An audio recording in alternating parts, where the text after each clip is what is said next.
Today, we're in Philadelphia.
We're headed to the largest city in North America at the time of the Revolution.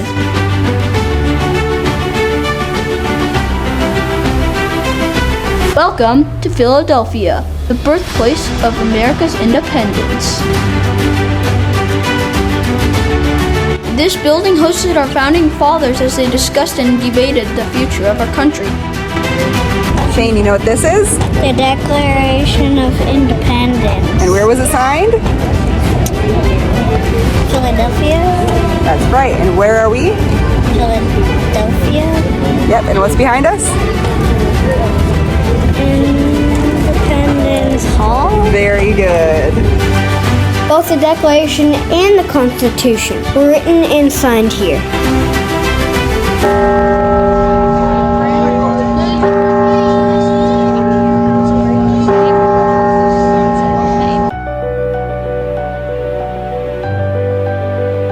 Welcome to Independence Hall. This is the original building, built between 1732 and 1753 as the Pennsylvania Capitol Building, or State House. It gets nicknamed Independence Hall in the 1800s due to the events that took place in this building in the 1770s.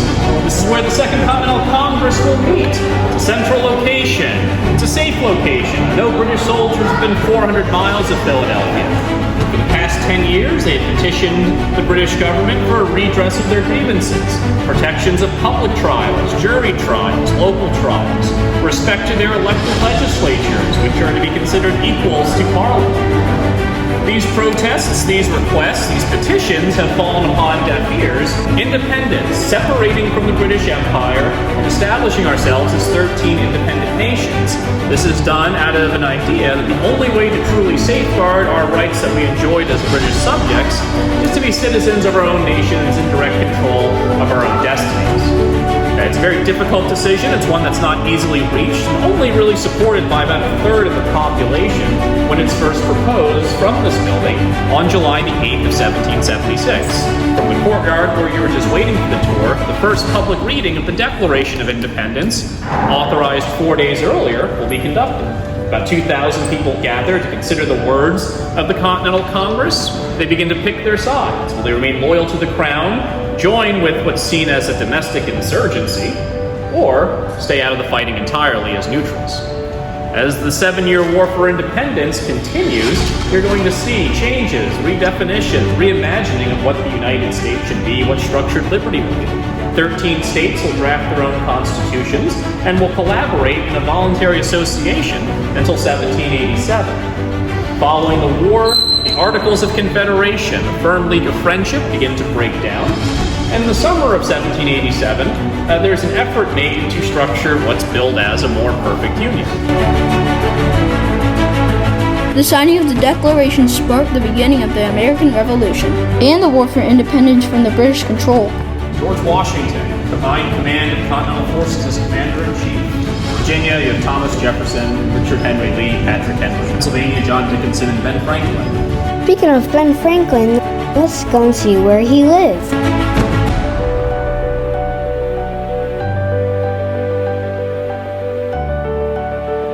Ben Franklin used to walk through this tunnel on his way to and from his house.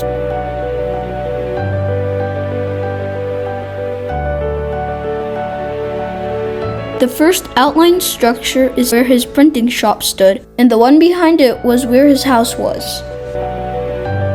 We are going to visit a recreation of his print shop, which is located in his neighbor's house that is still standing.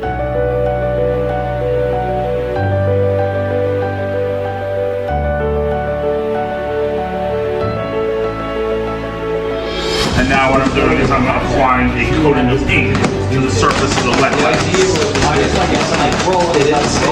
Later on you'll have technology that will introduce like rollers, things like that, but that was not the technology during Franklin's career. Once your ink and your paper is twice guys, you press it together. That's why you call the machine the printing press. That produces the printed page.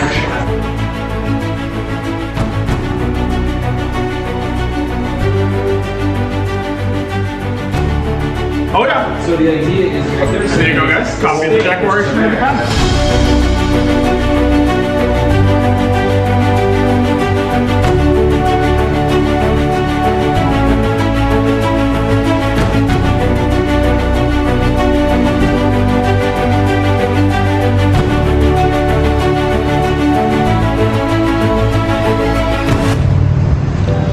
So we just visited where? Ben Franklin's printing shop.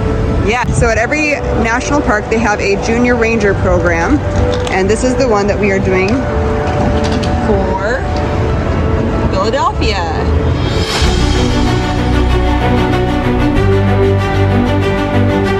Philadelphia actually became the first capital of the United States before Washington, D.C., which means it was the center of politics and law.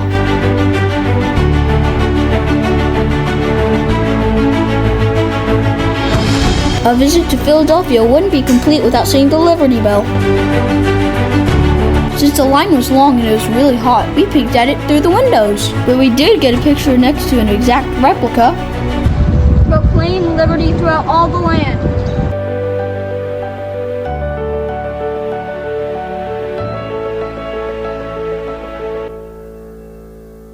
All right, so tonight I am making quesadillas out of the rotisserie chicken that we bought from Costco.